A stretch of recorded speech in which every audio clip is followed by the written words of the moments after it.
Bonsoir et merci de votre attention. Direction donc Camopi où les parents d'élèves sont mobilisés depuis plusieurs jours pour obtenir des logements décents pour les enseignants. Une mission est arrivée ce matin dans le village. Le recteur, le sous-préfet et le directeur de l'ADL ont pu ainsi constater l'état des établissements scolaires et des logements.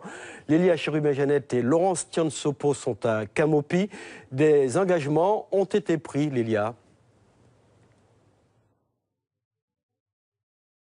Roland, la place du Bourg sous le Fromager a été le théâtre de longues discussions aujourd'hui entre le sous-préfet, le recteur, le maire de Camopi avec les parents d'élèves. Alors plusieurs engagements ont été pris aujourd'hui, notamment concernant les logements des professeurs.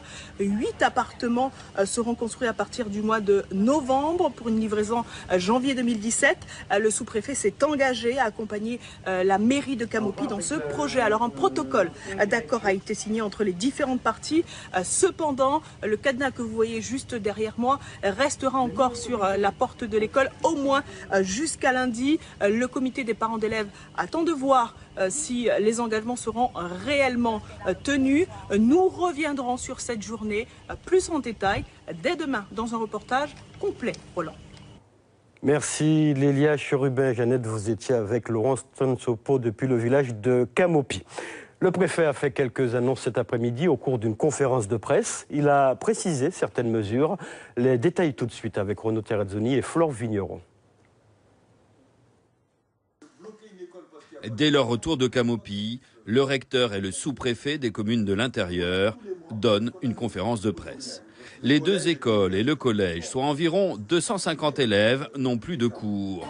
Les enseignants ne veulent plus travailler dans les conditions actuelles. Il y a un manque de conditions de vie meilleures à Camopi. Et donc il faut qu'on reprenne ce qu'on a vu aujourd'hui, la régularité de l'hygiène, la régularité de l'entretien, la régularité du regard, de manière à ce qu'on n'ait pas à tout d'un coup que tout tombe quelque part. Parce que quelque part, les fientes de chauve-souris, si on les enlève tous les matins, 1, il faut déjà les régler en haut, 2, il faut l'enlever tous les matins. Ce n'est pas forcément le cas. Donc on a un mélange entre le quotidien, qui n'est pas facile à vivre, et le structurel, qui n'est pas complètement calé.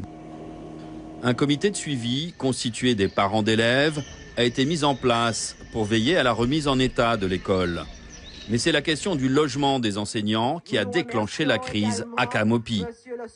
Nous, du côté État, on a travaillé surtout sur le projet immobilier. C'était une des revendications importantes. Et d'ailleurs, une des causes aussi de non-venue de certains enseignants sur Camopi. Donc, on a échafaudé 2 solutions. Une solution où on a aidé en fait la commune à devenir acquéreur d'une parcelle sur laquelle il y a d'ores et déjà des villas. Et donc ces villas sont habitables dès la semaine prochaine. Et puis un projet en fait de logement, construction de logements, 8 logements. Les travaux débuteront à partir du mois de novembre et devraient être livrés pour le mois de janvier. En totalité, 20 logements vont être mis à disposition des enseignants, dont 8 logements appartenant à la commune seront rapidement réhabilités. Les autorités de Cayenne ont insisté sur la volonté d'anticiper et d'accompagner la commune dans ses démarches, y compris lorsque cela relève de la responsabilité de la commune. C'est notamment le cas des collations du midi, pour lesquelles la mairie va recevoir une aide logistique prochainement. J'ajoute que les parents d'élèves ont reçu le soutien de l'ONAG, l'Organisation des Nations Autochtones de Guyane, qui organise une manifestation demain à 7h devant le rectorat à Cayenne et son antenne à Saint-Laurent-de-Maroni. L'ONAG qui dénonce également l'indifférence du rectorat, mais aussi du président de la CTG et de la préfecture, ainsi que le non-respect du protocole de fin de conflit depuis 2014.